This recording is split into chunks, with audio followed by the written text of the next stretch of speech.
pencereyi aç. Hayır. Açma. Pencere bahçeye bakıyor. O gudubetin yaptığı hatları görmeyeyim diye kapatıyorum. Sakın. Çok haklısınız. Hatta ben dosyanızı da inceledim. Sonuna kadar haklısınız. Haklıyım tabii. Bahçeye oda mı yapılırmış? Olur mu öyle şey ya? Olmaz. Yapılmaz tabii ki. Hiç. Hatta bence siz sonuna kadar gidin bu haklı davanızda. Gideceğim tabii. Biz de sizin haklı olduğunuza inandığımız için buradayız. Elimizden ne geliyorsa da yapacağız. Hatta siz bu yan evi alabilirsiniz bile. Alabilir miyiz? Göndeririz bir yere, huzur evine falan. Gitsin gitsin. Yemek de yapamıyor zaten. Arada yanık kokusu alıyorum. Midem kalkıyor. Yazık ya. Ters psikoloji bu mu? Yok. Bu acımasızlık resmen. Gitsin. Ben o eve de bahçeye de gül gibi bakarım. Ters psikoloji ters tepti herhalde. Ege'nin aklına uyduysak işte. Giderken benim ona aldığım o fincan takımını kırıp gitmesin sakın. Teyzeciğim niye kırsın? İnattır o. Zarar ziyan hep onun işi. Tabii. Aranızda 5 yaş varmış. Bakma sen o yaş farkına. Akıl yaşında ben ondan 20 yıl büyüğüm. Anladım.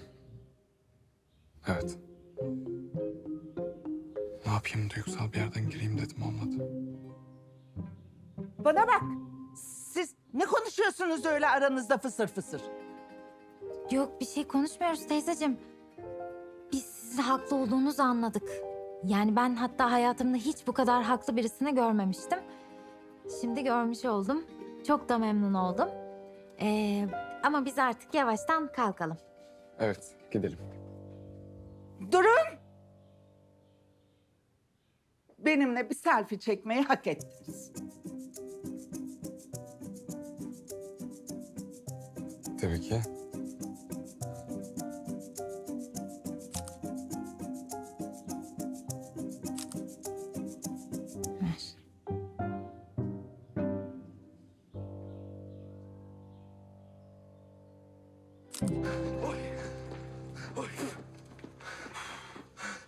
Amcacığım, bizi duyabiliyor musun? Duyuyorum tabii. Ben sağır mıyım? Sen kare kare deyip duran ama Hayır, bak, biz sizi karınca duyamıyoruz kazandı, kaçtı da. be ya. Beni böyle bir şey yapmaz. Ha, anlaşıldı. Televizyonu kapatayım yani. Taş ne olacak? Oh be, dünya varmış. Benim evim güzeldir kızım. İnan her gelen aynı şeyleri söylüyor. Televizyonu kapattıktan sonra herhalde. Şu kaş göz olayını en son ilkokulda annem yapmıştı. Onu da böyle anlamamıştım. Ama çok güzel anı anlatacağım sana, komik baya. Egeciğim, hazır ortam sessizken konuya mı girsek diyorum. Kızım, bu çocuk seni üzüyor mu kızım? Yok amca, niye üzsün? Ben karıncayı bile üzmem amcacığım. Senin gözlerin göz değil. Göz nasıl yani? Gözüm göz değilse ne? Anladın sen onu. Ay yok, o benim kankam ya.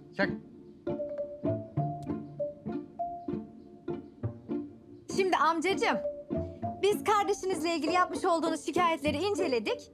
Arkadaşım ve ben haklı olduğunuza karar verdik. Sakın anlaşmaya gitmeyin. Gitmem kızım. Hiçbir yere gitmem. Ben buradayım. Allah'a bravo. Nasıl ikna kabiliyeti ben. Aklım almadı şu anda. Helal olsun. Ege, top sende. Ben sana bir işe yaramayacak demiştim. Amcacığım, kız kardeşiniz hakkınızı gasp etmiş. Ama siz içinizi ferah tutun. Sonuna kadar direnin. 2 gün sonra evlenir gider, buralar hep size kalır. Evleniyor mu? Hay yok amca, öyle lafın gelişi. Yani giderse diye. Giderse gitsin. Bana ne? Yıllardan beri zaten kimseleri beğenmedi. Evde kaldı gudubet. Şahane bir fikirmiş bu evlilik. Müthiş yani. Kardeşler kardeşleri evlenince üzülmüyor mu? Çoğu zaman mutlu olurlar. Hadi be. Amcacığım, tek başınıza yaşar gidersiniz ya. He, böyle kedi köpek falan alırsınız. Size yoldaş olurlar, dost olurlar. Hastalandığınızda falan havluya havluya bütün komşuları başınıza toplarlar. Hadi oradan be. Turp gibiyim ben, turp. Bir şeyim yok benim. Amca turp gibiymiş. Maşallah. Maşallah.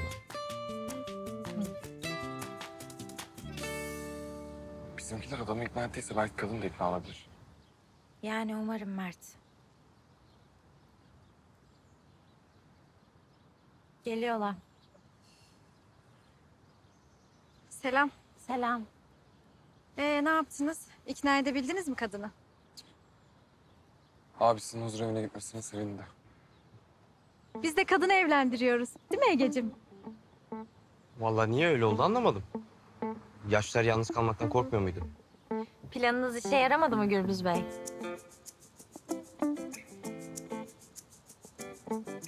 Kerem için başka bir çözüm bulalım. Başka bir çözüm derken? Yok yok. En iyisi bu. İyi de başaramadık. Bahar'cığım, sen hayata karşı biraz umutsuz musun acaba? Yok canım, gerçekçiyim. Arkadaşlar, felsefenin temeline inmeden acaba kendi meselemize mi odaklansak? Ne dersiniz? İşte aradığımız aile sahalara geri döndü. Selam canım. Selam. Ben kendi adıma konuşayım. Kadınları ikna etme konusunda iyiyimdir. Emin misin? Eminim. Şu yaşlı teyzeyle gidip bir de ben konuşayım. Aslında amca da iyi biriydi ama Bir daha mı konuşsak diyorsunuz o zaman? olur, ben varım. O zaman biz ikimiz gidip amcayla son kez bir konuşma yapalım. Yapmayalım. Vallahi bak işler daha karmaşık bir hale gelecek hissi var bende zaten. Hiç bulaştırmaya gerek yok daha fazla. Oğlum ortalığı karıştırdık zaten karıştıracağımız kadar. Gidip biraz toplayalım bari. Yani bence de. Hadi boşuna gelmiş olmayalım buraya.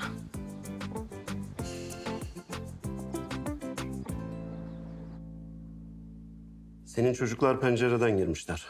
Parmak izleri orada bulundu. Evin başka yerinde yok. Evet. İfadelerinde de öyle söylemişlerdi. Bu Erkan'ın gittiği karavan parkına gitti ekip. Adam peşinat bırakmış galiba. Geri kalanını da birkaç güne getirecekmiş. Ama para ortada yok değil mi? Evdeki yaptığımız araştırmada çıkmadı.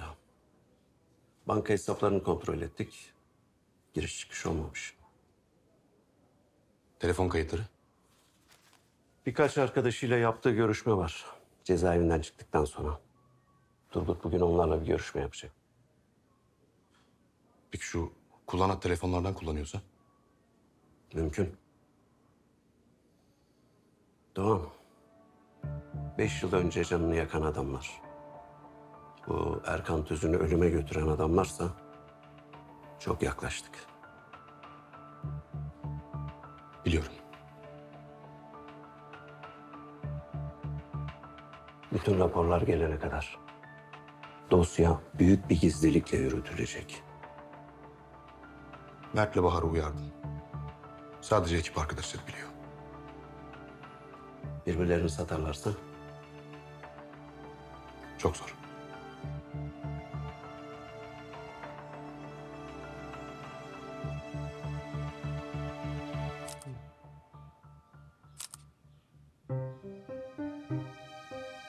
Ne güzel gülüyorsun ya teyzeciğim maşallah. Bizimkisi huzur evine gidecek ya. Keyfim yerinde bugün. Maşallah, maşallah. Sakın geri adım atma teyzeciğim. Zaten bir ayağı çukurda. Ege tanıştı abinizle. Durumu çok iyi değilmiş. Odayı da duvara da yıkarsın zaten. Mert, senin peyzajcı bir tanıdığın var mı? Yok. Ama buluruz. Bulalım, yardımcı olalım teyzeye. Güzel bir bahçe yapalım. Vallahi sizi görünce iyi ki tek çocuğum dedim. Öyle kardeşim olacağına hiç olmasın daha iyi. Bir ayağı çukurda demek. Biraz ileri mi gittik? Geri mi gitseydik? Kadına baksana gözleri dolu dolu oldu. Teyzem iyi misin? O kadar da yaşlı değil benim abim. Yaşlılıktan değil, yalnızlıktan çöker insan teyzem. Plan mı değişti?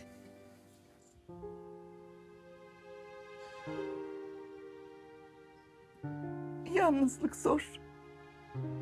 Çok zor evlat.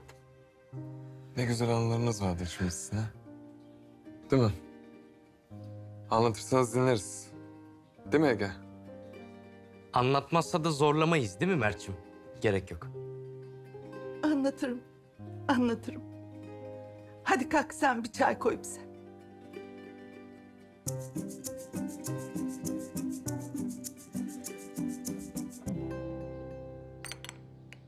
Çok teşekkür ederiz. Sağ olun. Vallahi maşallah her işinizi de kendiniz halledebiliyorsunuz. Çok şükür iyiyiz. Allah kimseye muhtaç etmesin insanı. Amin. Haklısın amcacığım. Kimselere, kardeşine bile. Ama kardeşidir ya. Aman Bahar'cığım sen de hep kendi kardeşine kıyaslıyorsun böyle konularda. Ben amcanın kardeşini gördüm.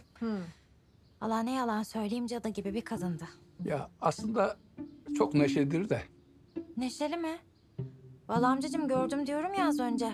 Camı pencereyi kapatmış, perdeleri de çekmiş sonuna kadar. Öyle ruhu gibi kapkara oturuyordu evin içinde. Yapma ya. Hadi ya. O kadar mı kötü? Çok. Ama ne derler biliyorsun. Herkes hak ettiğini yaşar. Evlenecek demiştiniz. Ha yok amca, o lafın gelişiydi. Ha. Ya o kendine de pek bakamaz. Hasta falan mı? Evet. Biraz rahatsızmış. Ne yapsın tabii, kadın tek başına olunca. Kimseyle de konuşmuyormuş. Bizim arkadaşları görünce nasıl sevinmiş anlatamam. Fotoğraf bile çektirmiş. Çok sever öyle şeyleri. Bizim de çok fotoğrafımız var beraber. Şurada albüm var. Getireyim de bakalım. Olur.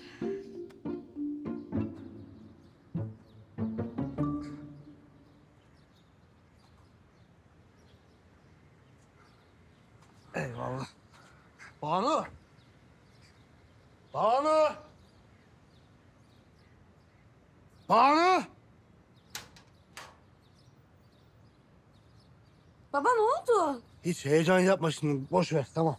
Uzanacağım bir şeyim kalmayacak. Arkadaş taksici, 50 lira versen ya. Tamam. Kardeş kusura bakma. Araba caddede duruyor öyle ama. Önemli değil. İnsanlık vazifemiz. Eyvallah. Hadi kızım. Ya kusura bakmayın, bu kadarım var. Çok mu eksik? Helal et kardeş. Helal olsun. Hadi. Hadi. Gel.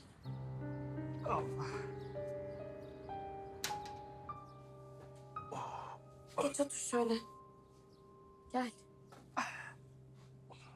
Dur. Oh. Sırtına koyalım şunu, gel. Eyvallah. Hah. O olur bak.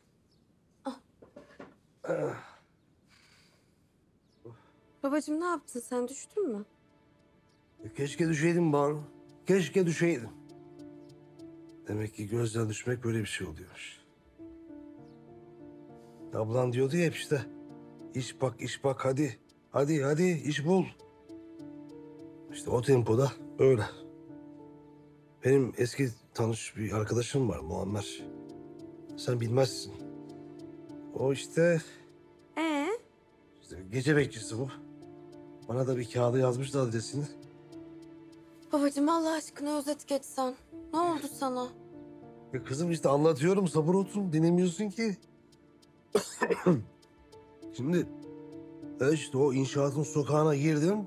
Gece işte boyum kadar bir it. Çullandı üzerime. Ben de onun üstünde. Dalaşıyoruz böyle. O benim üstümde, ben onun üstünde.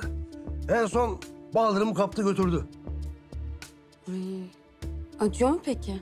Biraz acıyor tabii. Ama geçer gider. Baba. Bu köpek kudusu falan olmasın? Yok be kızım ya. Neyse babacığım, biz yine de aşımızı yaptıralım. Yaptırdık zaten ya, baksana. Hastaneye uğradım yani. Ha, hatta bak doktorlar mı, hasta bakıcılar mı telefonuma kaydettiler.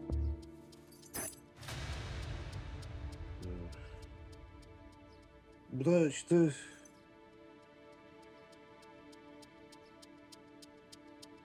Gözdelerin evinin anahtarı. ha işte onu diyecektim ben de.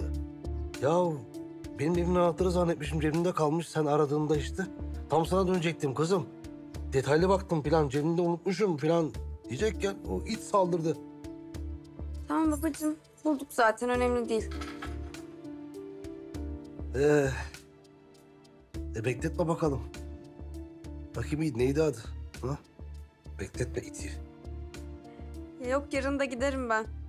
Hem seni bu halde yalnız mı bırakacağım? Bırakmayacağım. Bırakmam. İyi madem hadi bakalım. O zaman bir soğuk suyunu içerim. Hiç. Hatta bir demli çayını. Tamam. Hatta kekini. Tamam.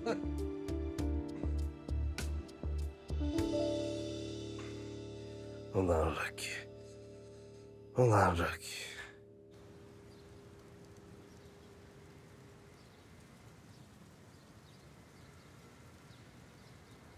Kadının yüreğini indirecektin az daha. Ne bileyim oğlum ya.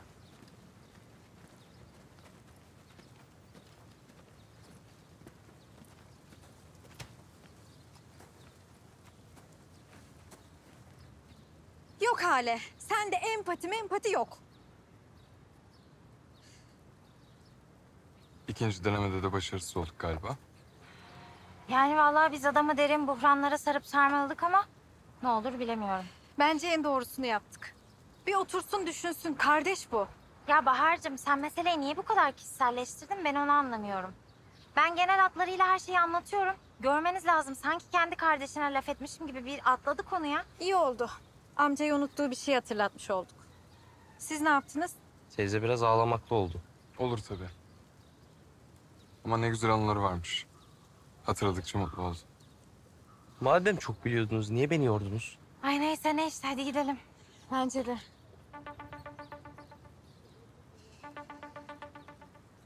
Bu çocuk durmayacak ya.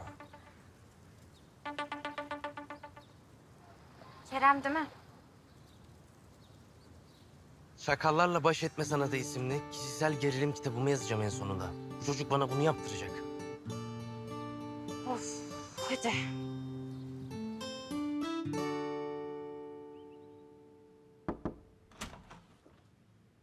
Gel Tülin. Savcıyla görüşmüşsün. Ne diyor, var mı gelişme? Karavan alacakmış. Bilgileri doğrulamış satıcı.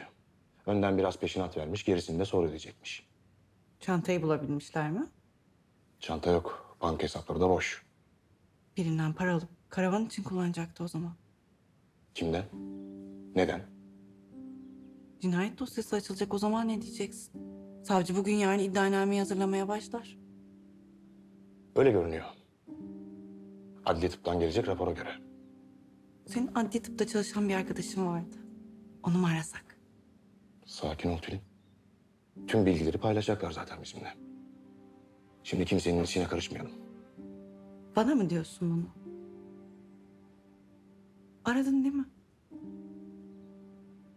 Bir merhaba demiş olabilirim.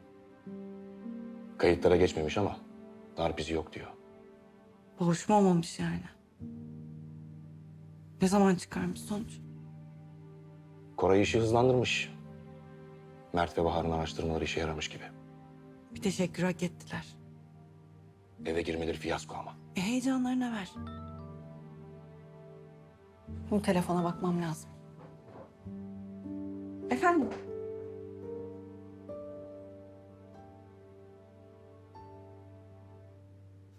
Nerede kaldınız gençler?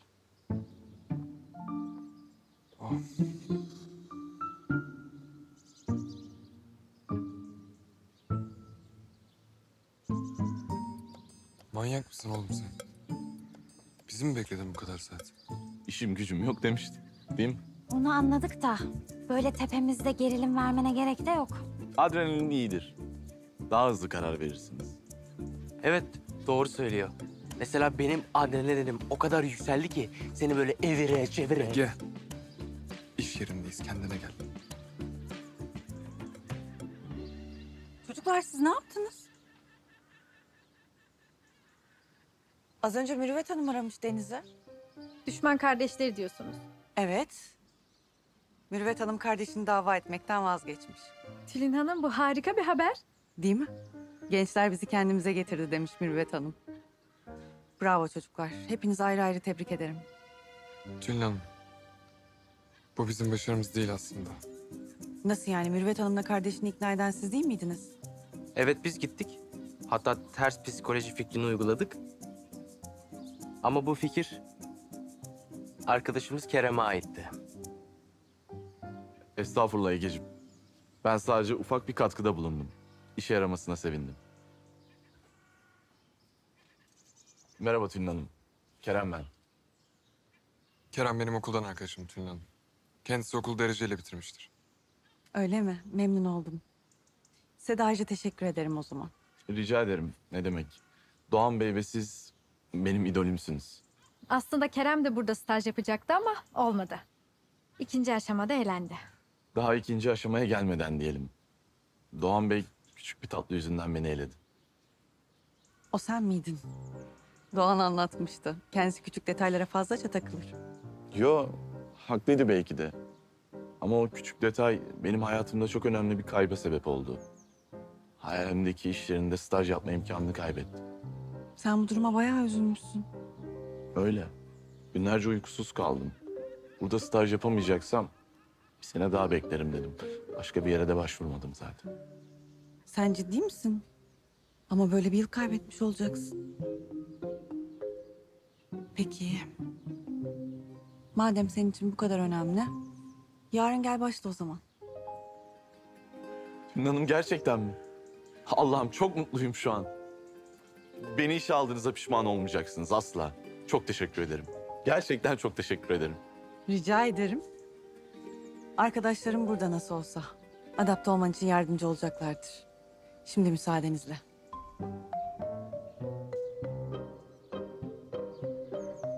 Aferin.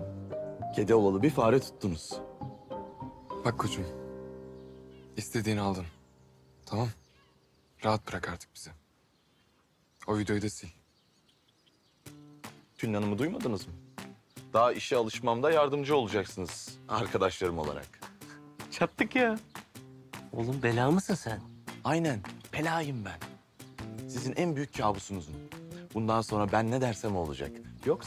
Yoksa ne olacağını biliyoruz.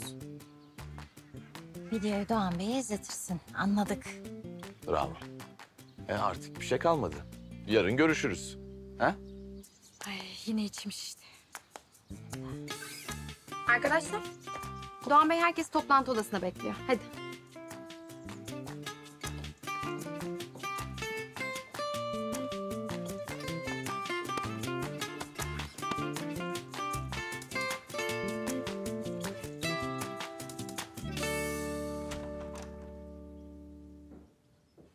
Buyurun arkadaşlar, oturun sizler de.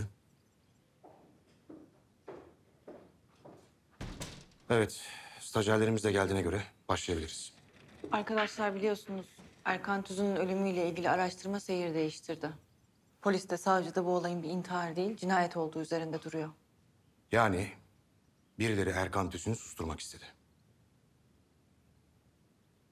Bu da benim yıllardır ısrarla savunduğum fikri doğruluyor. Kızımızın ölümü kaza değildi. Bundan sonraki süreçte bunu ispatlamak bu şirketin boynunun borcu. Bunu sizlerle de paylaşmak istedik. Bu arada yöntemlerini her ne kadar onaylamasam da Bahar ve Mert'e teşekkür ederim. Araştırmanızın sonucunu savcıya ilettik. Çocuklar teşekkürler. Bunun benim için anlamı çok büyük. Ayrıca yarın dördünüz de hazır olun. TT Holding davasını izlemek için bizimle geliyorsunuz. Ben de mi? Sen bu şirketin stajyerlerinden değil misin?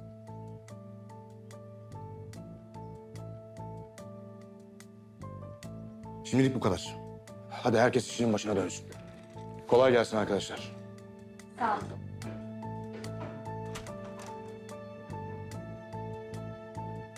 Bravo arkadaşlar. İdolümsünüz. Sağ ol kardeşim.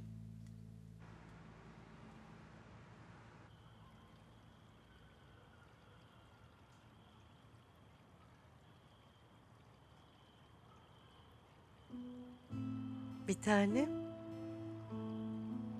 Bir tanem.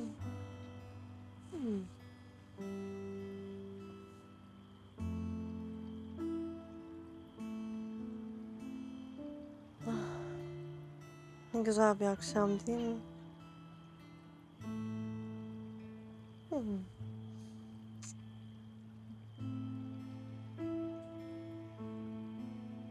Oo. İyi akşamlar. Her güzel şeyin bir sonu var işte. Hoş geldin Tahsin'cim. Ya aç mısın? Bir şeyler hazırlatayım mı sana? Yok zahmet etme ben hallettim ya. Anne kız keyif yapıyorsunuz ha. Evet. Oh. Ha Tahsin'cim unutmadan yarın biz kızlarla bağ evinde olacağız. Bağ evi mi? Nereden çıktı şimdi? Nasıl nereden çıktı? Her sene gidiyoruz ya adet gibi bir şey oldu. Kızlar pek bir seviyor.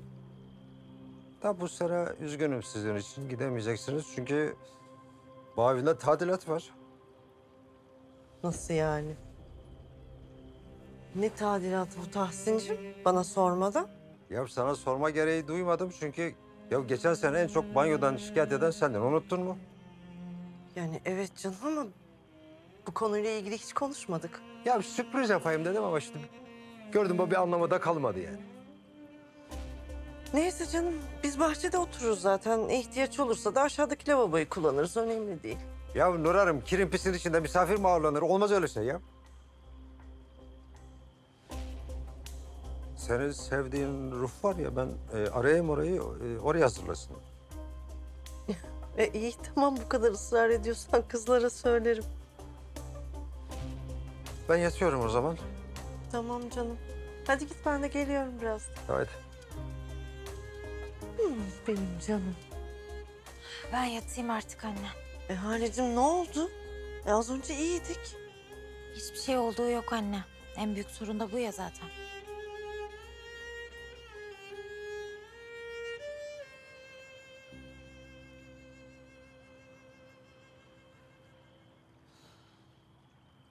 Benim resim çizişim böyle. Şahane olmuş. Harika. Afiyet olsun. Hı. Ben gidiyorum anne. Tamam. Bir şey lazım olursa söylersin. Söylerim. Sana zor olmayacak mı böyle gündüz büro, akşamleyin kafe? Yani. Da ne yapalım artık? Biraz sabredeceğiz. Sen merak etme ama.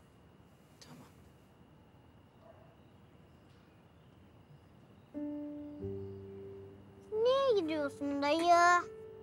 Gitmem lazım dayıcığım. Avukatlar böyle sabah akşam işe mi gidiyor? Bazen. Ama ben seni özlüyorum. Ya buraya. Hafta sonu tüm gün emrine amadeyim tamam mı küçük hanım? Hı? Söz.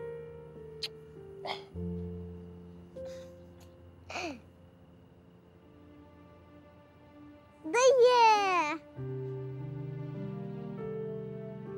Dayısının prensesi.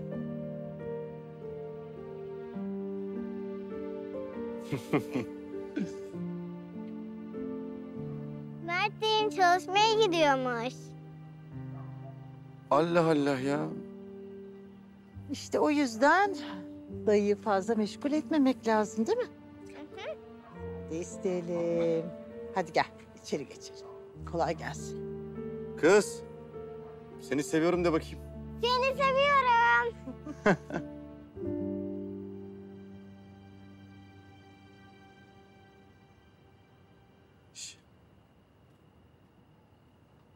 Nereye?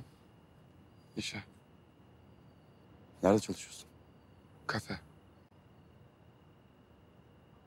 Malum fena halde borç batağına soktuğun için bizi. Ya yapma şunu artık ya. Ha? Sen bir şeyler bakacaktın. Akşam çalışmak için. Bulabildin mi? Buldum. Bizim Nihat abi var ya. Onun şoförü. Hafta sonu memlekete gidiyormuş.